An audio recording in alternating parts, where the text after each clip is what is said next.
de vue. Mais ça va nous obliger à lâcher, parce que c'est pas du tout évident. Jung, qui a été un des premiers à s'en intéresser, a écrit un livre qui a été traduit, qui s'appelle Le yoga de la Kundalini, sur les pratiques de Kundalini Yoga. Il s'était intéressé à ça. Lui, il était clair, net et précis. Il dit, un occidental ne pourra jamais pratiquer le Kundalini Yoga. On n'est pas fait pour ça. On n'a pas la structure mentale, on n'aura jamais la confiance, la patience de faire ces pratiques, etc. Et même, je me rappelle avoir lu un livre du Dalai Lama où il racontait, une fois, il avait un moine qui était venu le voir et qui voulait accéder à certaines expériences mystiques.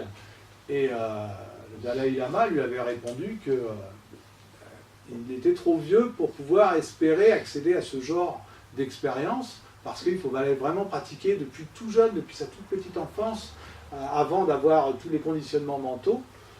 Et ce moine s'était suicidé, parce qu'il croit à la réincarnation, donc pour lui, je ne peux pas le faire dans cette vie-ci, donc hop, je vais resetter et je vais repartir. Donc, comme quoi, on ne peut pas forcément plaquer des concepts sur d'autres concepts. Je vais peut-être en dire quelques mots sur justement cette comparaison entre certains concepts. Sur la réincarnation, il y a aussi un contresens qui a été fait, c'est que nous on voit ça comme une chance, en fait, le fait de pouvoir revivre, d'avoir d'autres vies. Les Occidentaux, ils ont aussi été attirés par les voies orientales parce qu'il y avait cette espèce de promesse qui est différente de celle de la résurrection dans la tradition chrétienne notamment, où il y a d'abord la notion de jugement et puis la résurrection.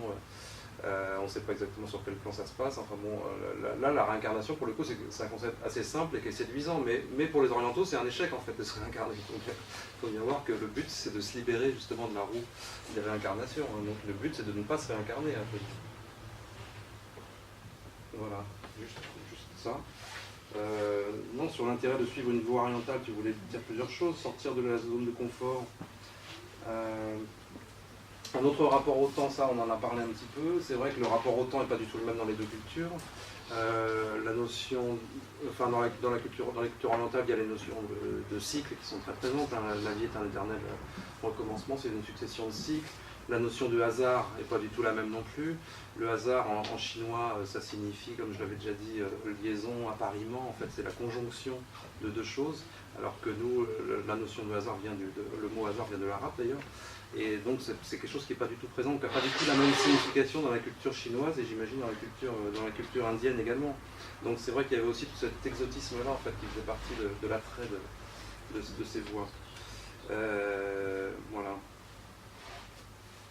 Approche globale comme corps, âme, esprit. Alors voilà, c'est là qu'on peut commencer à voir un peu. Déjà, je crois qu'on peut partir déjà sur un constat. Il faut quand même reconnaître que aujourd'hui, les églises ont été complètement désertées, donc la religion, la spiritualité n'est plus une réalité pour la plupart de nos contemporains, ou alors c'est une réalité un peu comme à la façon de cette personne qui m'avait interpellé, hein, avec d'un côté le bien, de l'autre côté le mal, hein, et puis le péché, ou être sauvé. Là, au niveau, dès l'instant qu'on a une sincérité de notre recherche, on va pouvoir être intéressé par pratiquer ces choses-là. Je voudrais poser une question. Qui pratique des pratiques orientales régulièrement dans cette pièce? Donc à peu près la moitié.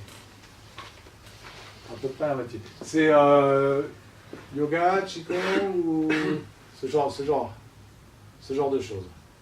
La méditation et le bouddhisme. La méditation et le bouddhisme. Donc on va peut-être pouvoir... alors, ce qui est intéressant effectivement, c'est il y a des notions qui sont complètement différentes. Au niveau de la culture occidentale, on cherche le salut individuel. Salut de notre âme individuelle pour éventuellement accéder à la réincarnation. La résurrection. Oui, exact. À la résurrection, pardon. À la vie éternelle après la mort. Alors qu'au niveau oriental, c'est complètement différent. Il y a une parabole qui dit que lorsque Bouddha est arrivé au paradis, on lui a proposé d'entrer. en disant bah entre, on t'attend. Et Bouddha, il a refusé. Il a dit non, je ne peux pas. Je ne peux pas parce que ma main a atteint le but, mais le reste, tous les gens qui souffrent, ils font partie de moi. Nous sommes un tout. Il y a cette notion de tout dans les voies orientales, et là, le salut n'est pas un salut individuel, mais un salut de l'ensemble de l'humanité. On est tous connectés et on est tous ensemble. Ça, c'est quelque chose qui est aussi également très très très différent. Et tu voulais rappeler aussi l'origine du bouddhisme, le Siddhartha Gautama, la façon dont il est justement. Comment est-ce qu'il a fondé le bouddhisme en fait? C'est en rapport avec la parabole du fils prodigue aussi, non? C'est pas, s'il n'y avait pas un lien? Ben, oui, voilà, il y a aussi un petit peu cette chose-là. C'est-à-dire, n'oublions pas, enfin, pourquoi on se pose la question des voies orientales versus Occident, c'est d'abord pour en voir l'intérêt d'aller changer notre point de vue, et également, après ça, de comprendre qu'il faut être le plus neuf possible. Lorsque, donc j'ai parlé de l'enfant prodigue, qui partait loin, qui allait voir, qui allait explorer le monde. L'histoire de Gautama Siddhartha, qui est devenu le Bouddha, c'est quelque chose qui est un peu ressemblant. Vous savez, on dit que le bouddhisme, c'est la voie du milieu. En fait, Gautama Siddhartha, c'était un prince, et il était élevé dans la richesse, dans l'abondance, et il était séparé de l'extérieur dans lequel il y avait la misère, il y avait tout ça. Et c'est un de ses amis, qui s'appelait Ananda, qui l'a invité à aller explorer l'extérieur, qui l'a éveillé un peu dans son cheminement personnel. Et donc un jour, Siddhartha Gautama est sorti du palais, et là il a fait 4 rencontres qui ont été déterminantes dans sa vie. Il a fait une première rencontre qui était un malade. Il a rencontré un malade, et il s'est demandé qu'est-ce que c'était que cet homme qui souffrait, qui était malade, il ne le connaissait pas. Ensuite, il a rencontré une personne âgée. Et après ça, il a rencontré même un mort, un cadavre, c'est un enterrement. Et puis, il s'est adressé à son enfin, je crois, il s'est adressé à Ananda, et il a dit, attendez, mais vous vivez comme si vous pouviez, à chaque instant, vous pouvez tomber malade, vous savez que vous allez vieillir et mourir, et vous vivez comme si ça n'existait pas, tout ça. Et il a fait une 4e rencontre, c'était un ascète, un ermite. Et là, ce qu'il a fait, il est parti vivre sa vie d'ermite pendant un certain temps. Et ensuite, quand il est revenu. Alors, ça nous amène à la notion de sannyas, sannyasine, qui veut dire le renoncement. Il est allé vivre sa vie d'ermite pendant un certain temps. Après avoir vécu 19 ans, une vingtaine d'années dans l'abondance, il est allé vivre longtemps dans les restrictions, dans tout ça. Et il est revenu en disant, non, c'est ni l'un ni l'autre, c'est la voie du milieu. Donc comment pouvons-nous faire, nous, occidentaux, pour arriver à voir où on doit se positionner? Bon, pour ceux qui ont assisté à certaines conférences, on a parlé un petit peu des voies christiques, enfin, à partir du cœur, comment se développer. On a dit qu'on avait beaucoup de blessures au niveau de l'ego, à tous ces niveaux-là, hein, et souvent, les voies orientales, en fait, il y a 2 types de voies orientales. Il y a les voies orientales qui sont plutôt spirituelles, plutôt christiques, qui amènent vers le divin, et j'ai noté une phrase. Le bouddhisme, par exemple, j'ai noté une phrase de Mathieu Ricard dans son livre que je vous recommande, qui est Plaidoyer pour l'altruisme. Et ensuite, il parle de la bienveillance, enfin, je sais pas. Et un endroit, rappelez-vous, on avait parlé des blessures de l'ego. On était tous porteurs de mémoire avec des souffrances, etc. Eh bien, Mathieu Ricard, il fait la promotion de l'amour altruiste. Et il dit, plus l'amour et la compassion altruiste seront de type cognitif, mieux ce sera. Parce que sinon, on risque de se faire submerger par l'émotionnel. Ça, c'est typique d'une voie christique. On part du cœur, et à partir du cœur, on va chercher là-haut. On va chercher le divin. On va chercher la spiritualité. On va méditer. on va prendre des textes, on va étudier ces textes, on va essayer de comprendre combien il faut aimer son prochain, etc. etc. C'est très... Et ça marche. Pour quelqu'un comme Mathieu Ricard. Quelqu'un qui a une vie d'ascète et mène cette vie d'ascète. Et c'est très intéressant. Mais pour moi, c'est comme traverser un bloc de sable. Quand j'étais petit, je faisais des tunnels dans les blocs de sable, vous savez. Voilà, un gros tas de sable, et puis hop, on creusait. Et puis voilà, on pouvait faire le tunnel, quoi. Il fallait faire traverser entièrement la main, quoi. Aller partir du cœur et monter vers la connexion, vers l'amour altruiste, l'amour inconditionnel, l'amour divin, c'est faisable. Mais à condition d'aller assez loin. L'autre voie, ce sont les voies tantriques. Les voies tantriques, c'est le contraire. La voie tantrique, c'est « je profite complètement de ma vie. Puisque je suis dans la vie, je vais en profiter complètement. » Dans les voies tantriques, la sexualité est sacrée, elle est honorée. Ça, c'est un petit détail qu'on a peut-être oublié. C'est-à-dire que si on part du cœur et qu'on monte là-haut, on ne traverse pas l'ego. Tant mieux. Ça nous évite de nous faire submerger. C'est ce qu'il dit, Mathieu Ricard. Ne prenez pas un amour altruiste basé sur une compassion, basé sur votre émotion, parce que vous allez vous écrouler. Vous allez vous faire entraîner par vos souffrances, en fait, c'est ce qu'il ne dit pas, parce que c'est pas quelqu'un qui a pris la démarche de la thérapie, etc. Et les gens qui n'ont pas fait de thérapie vont se faire submerger par leurs souffrances, et donc ils ne vont pas pouvoir gérer. Donc il vaut mieux monter là-haut. Le problème, c'est que si on monte là-haut, on ne passe pas par en bas. Et en bas, il y a le ventre, l'ego, les blessures de l'ego, les besoins de reconnaissance. C'est indispensable. Est-ce qu'on est tous capables d'aller jusque là-haut, jusqu'à connecter le divin ? Je veux dire, je le disais tout à l'heure, aimez-vous les uns et les autres, il l'a dit, le Christ. Et on s'est massacrés les uns les autres grâce à au nom des Écritures. Qu'est-ce qui s'est passé? C'est qu'on n'est pas allé jusqu'au bout. Et c'est là l'intérêt d'allier les deux. Hein. Je parle souvent de... C'est comme pour faire décoller un oiseau, il y a 3 dimensions. Il y a la partie discipline, c'est un peu... Je vais monter, effectivement, vers le divin, par cette discipline, par la méditation, peut-être par une certaine ascèse, par l'étude des textes, par toutes ces choses-là. Ça va demander des efforts. Il y a la partie thérapie, pour pouvoir aller traverser ces choses-là, et pas en être victime. Et ça, je l'ai vu d'expérience, parce que des gens viennent me voir, me disent « Ouais, moi je vais très bien, j'ai pas besoin de thérapie. » Je leur dis « Est-ce que vous l'avez testé ?» Et qu'est-ce que ça veut dire, tester? Je dis ben, « Est-ce que vous vous êtes retrouvé, par exemple, dans un endroit où les gens sont en thérapie de groupe, respiration holotropique ou autre, et des gens traversent leurs souffrances, et vous entendez des cris, vous entendez des pleurs, vous entendez des souffrances. Qu'est-ce que ça vous fait?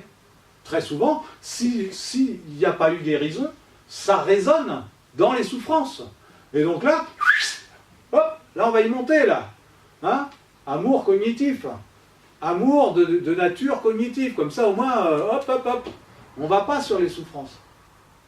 En revanche, la personne qui l'a fait, au début, ça secoue. Hein. C'est un peu comme quand vous libérez un tuyau qui est un peu sale, là, les premières fois, ça pète de partout. Hein.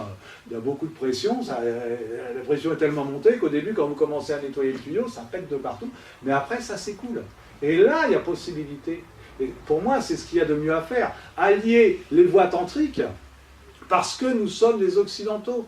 Nous ne sommes pas forcément prêts à renoncer à tous nos conforts, à aller dans une voie d'ascète. L'éveil, tu nous parleras d'éveil, hein, l'éveil qu'on peut ressentir chez quelqu'un comme Mathieu Ricard, il l'a eu à un certain prix que nous ne sommes pas forcément tous prêts à faire. Et pour reprendre l'idée du tunnel qu'on creuse dans le sable, moi, je me rappelle que je creusais des deux côtés à la fois. Moi, ça marche pas bien. Pour moi, et puis des fois, je le faisais avec mon frère. On était chacun de son côté, quoi. Et le moment magique, c'est quand on est arrivé et quand on s'est touché les doigts à travers le tunnel. C'était génial, quoi. Et ça, c'est très important de voir ces dimensions-là. C'est-à-dire que nous, Occidentaux, on a tendance... Alors, soit on est dans le bien, voilà, alors, la dichotomie, voilà, je fais bien, je fais ce qu'on me demande, je suis dans l'obéissance, voilà, il y a les Écritures, le pape a dit, il faut faire ci, il faut faire ça, etc. Nous, on est bien, voilà, on n'a même pas besoin de cerveau, à la limite, hein, il suffit de connecter directement la moelle épinière sur les ordres à faire, et puis on suit comme ça. Soit, ah ben, je suis pas bien, tout ça, faut que j'aille voir mon psy, ça peut être des démarches uniquement thérapeutiques, et qui manquent un peu de connexion. Soit on peut faire les deux à la fois. Et ce qui est intéressant dans les voies orientales, justement, c'est que ça nous permet éventuellement d'arriver avec un regard neuf. Mais il faut que ce soit complètement neuf. C'est ça la difficulté. Ensuite, on va parler de certaines notions. Il y a des notions qui sont très longues. Oui, alors moi je voulais dire qu'en fait, on peut préciser que dans le bouddhisme, il y a quand même plusieurs écoles. Et qu'ensuite, c'est même assez compliqué, il y a des sous-divisions, etc. Enfin, il y a tu connais mieux que nous, certainement. Mais justement, il y a différentes du coup, pratiques de méditation. Et moi, je viens de lire notamment Fabrice Midal, qui dit qu'il y a une méditation qui consiste à explorer ses souffrances, précisément. Donc il y a peut-être différentes formes de méditation aussi qui ont finalement des résonances thérapeutiques différentes, en quelque sorte. Et alors après, je ne sais pas à quelle école ça correspond, si ça correspond à une école plutôt qu'à une autre. Mais voilà, en tout cas j'ai lu ça récemment. Et Fabrice Midal, c'est un des représentants du bouddhisme en France qui a écrit la biographie de Trungpa, justement, qui vient de sortir. Donc oui, tu as évoqué la notion de sannyasine, donc le renoncement. Et tu voulais citer d'autres concepts quand même des voies orientales, la notion de seva, satsang, et ce genre de choses. Alors oui, ceux qui ont fréquenté un peu des ashrams, qui sont partis en Inde ou ailleurs, souvent ont été confrontés à ces notions. Et je sais que moi, dans le premier enseignement que j'ai reçu, il y avait faire service, satsang, méditation. C'était les trois seules notions de base qu'avait gardé ce maître indien. Il disait voilà, la méditation c'est la pratique, ensuite le service c'est se mettre de façon désintéressée au service de l'autre, et le satsang c'est simplement rester connecté au niveau de ses idées là-dedans. Et les pièges sont innombrables. Les pièges sont innombrables. Quand j'ai fait des stages, il y avait ce qu'on appelle Karma Yoga. Karma Yoga, c'est pareil, c'est censé être l'action désintéressée, etc. Et c'était très très amusant, parce que bon là, c'était quand même des endroits où on était tous en travail. Je me mettais toujours j'aimais beaucoup me mettre à la vaisselle. La vaisselle, c'est un endroit très stratégique pour observer. Alors il y a les gens qui sont à la vaisselle parce que voilà, leur conditionnement, c'est voilà, je dois faire les choses, etc. Et qui font la vaisselle en regardant les autres. Ouais, lui, il ne le fait pas, etc.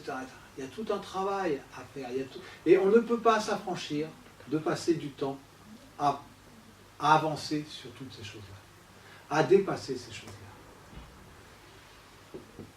Il y a des personnes, au contraire, dans leur plan, dans leur point d'avancement, c'était très important pour eux, ou pour elles, de s'autoriser à ne pas faire les choses. Parce que on en avait parlé lorsqu'on a parlé de l'exploration de l'inconscient, on va, dans ces voies orientales, avec ces concepts-là, on va traverser les mêmes choses qu'on a besoin de traverser dans n'importe quelle voie.